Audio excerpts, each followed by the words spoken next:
In this video, I'm going to show you how to write good titles for your YouTube videos. And this is so important because if the title isn't interesting, your customers may never click on your videos and you'll get 0 views. But today I'm going to show you how, and I've given you more info in the description below. Here's the problem. The title of your YouTube video is one of the most important parts of any YouTube video, bar none. But a ton of businesses get this wrong. And it's important to remember that when you're doing it right, the title and the topic and the YouTube thumbnail work together as a team to get the right person to click to watch your video. Nobody's going to click just because, ta-da, you released a new video. Good for you, but you won't get views if nobody clicks. And the fewer people who click, the worse YouTube will start ranking your videos, and they'll rank your overall channel lower. So eventually nobody is watching your channel at all because YouTube has said, nobody's clicking, so don't show it to them. But that's a bit doom and gloom, and hopefully it doesn't get that bad. It's okay, you got this. If I can do it, you can do it. My name is Dane Golden from the Video Marketing Business Academy, and today is the day for you to start upping your game on YouTube for business so you can transform your viewers into loyal customers. And to begin your journey, just click on that subscribe button below. You know where it is. Here's the steps. Step 1, titles, topics, and thumbnails actually go together. I can't stress enough how important it is that your YouTube title, the topic, and the thumbnail work together as a team. If they aren't good by themselves and if they don't play well together, then you're going to lose out. For example, let's just say I'm making a movie poster for my science fiction movie. The topic is going to be, say, I don't know, a battle between good and evil. And it's in space, and the movie has lots of planets struggling for freedom, and heroes and lasers and love stories and spaceships.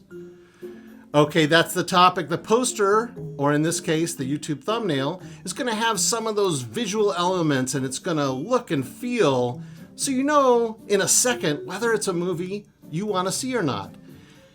But what do you call that movie? That's our YouTube title. So how about something like Dark Star Rising? That seems pretty good, right? Of course, I just described The Empire Strikes Back, and that's a pretty good title too. Step 2, use words like how to. We believe that your customers are coming to YouTube looking to learn how to do things to make their lives easier or do their jobs better. And by using words like how to, or tips, or tutorials, or hacks, or explained, or understanding, something versus something else, these are words that signify that a problem needs to be solved, and we recommend putting these words in a title where possible. But don't take my word for it.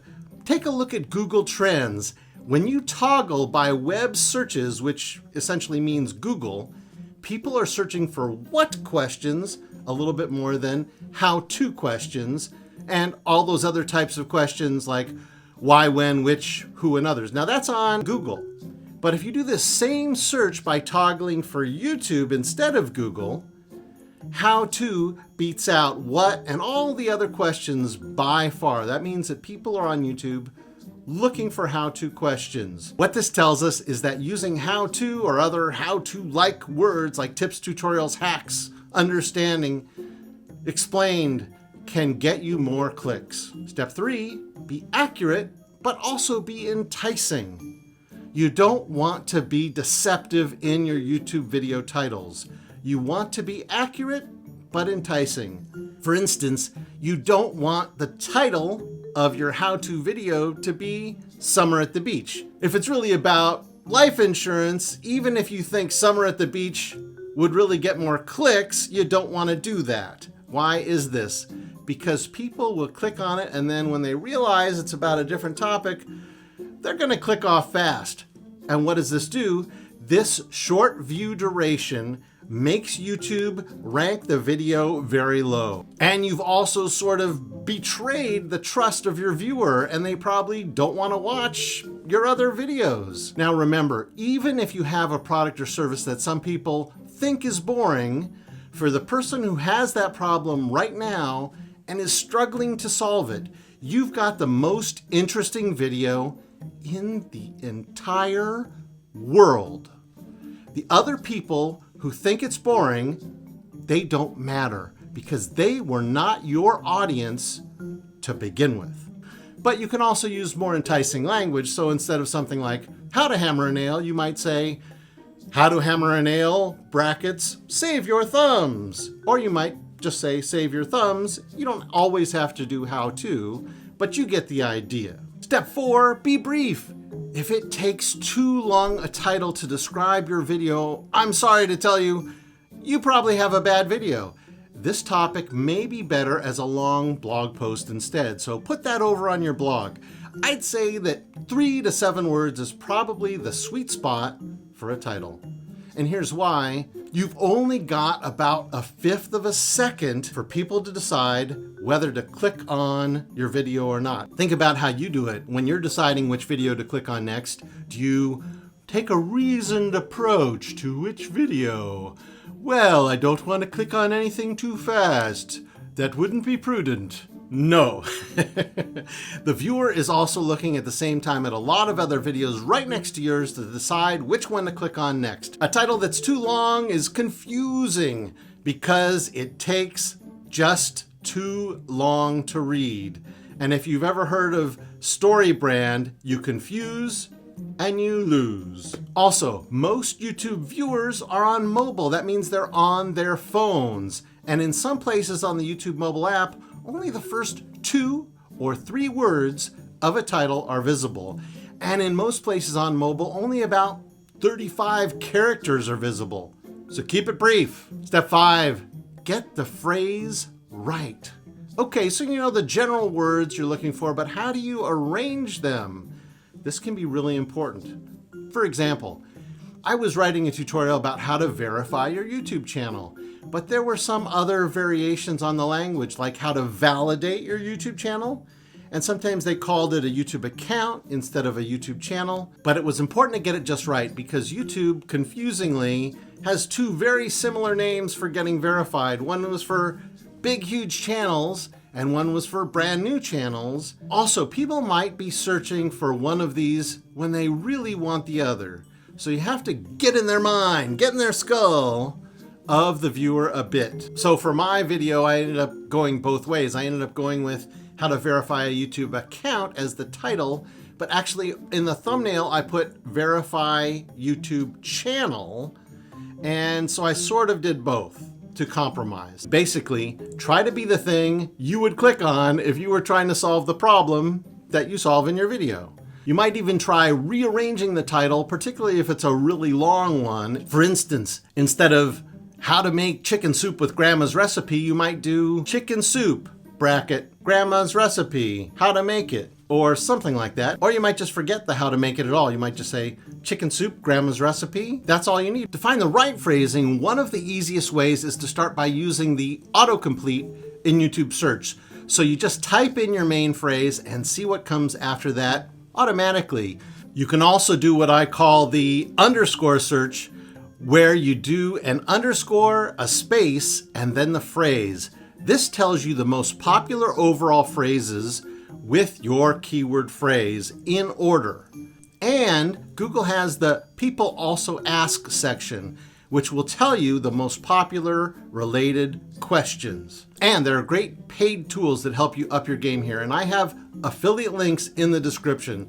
The TubeBuddy Keyword Explorer gives you a ton of info about how you'll do in competition with other channels for this phrase, when are people most interested in it, and more. vidIQ will tell you about how many searches there are for that phrase. And a tool called Morning Fame will tell you which phrases will do better for larger or smaller channels. Step 6, narrow it down.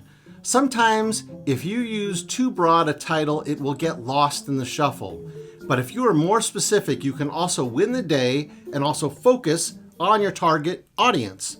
For instance, how to use your iPhone, it's going to have a lot of competition. But how to use the iPhone for realtors, for instance, might do a lot better. Step 7, think of your audience. Even if some titles might be more popular, they might not be as relevant to your viewers. For instance, Americans spell the word practice with a CE at the end. But many other English-speaking countries, they might spell it with an SE at the end. So if you're targeting a US audience, spell it with a CE.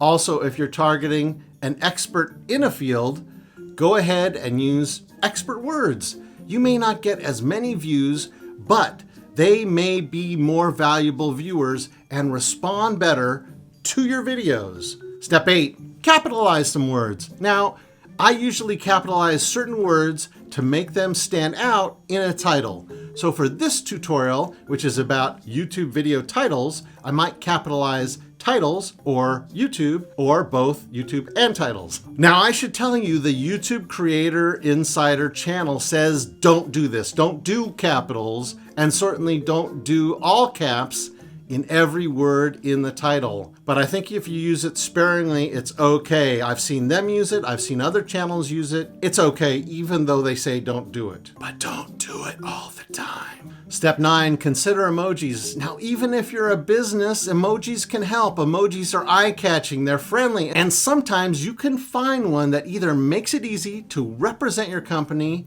in a way that you use it for every video. For instance, we managed a channel once where we used a heart emoji in every title. Or you might be a financial institution and emojis like a heart are too cutesy for you, but you might use an emoji like an increasing chart, or a dollar bill, or an emoji that looks like a bank building. Generally, I would use the emojis at the end or the middle of the title instead of at the beginning. Step 10, consider brackets. Really? If you're writing a longer headline, consider using a bracket at the end, because according to a study by HubSpot, headlines with bracketed clarifications, e.g., photos, interview, video, slideshow, etc., performed 38% better than headlines without clarifications. Brackets are the square ones, not parentheses, which are round, and not, I don't even know what those other things, curly cues. You tell me what they are. Some people also use the pipe, this thing that, is straight, as a separator in YouTube titles. Step 11, don't use the word and very much. You should almost never use the word and in your titles. It usually makes titles too long and just makes them too confusing, and that stops you from getting clicks. If you find yourself having to use the word and in the title, that's a hint that you've really probably got at least 2 videos in there. But a video should really be about one topic, only 2. There could be exceptions to this rule. For instance, if you're talking about peanut butter and jelly, that's a short topic, but maybe too short. And check out this next playlist for more great tips. My name is Dane Golden from the Video Marketing Business Academy, where we help you up your game on YouTube for business and transform your viewers into loyal customers. So click that next video. You do that and you'll be golden.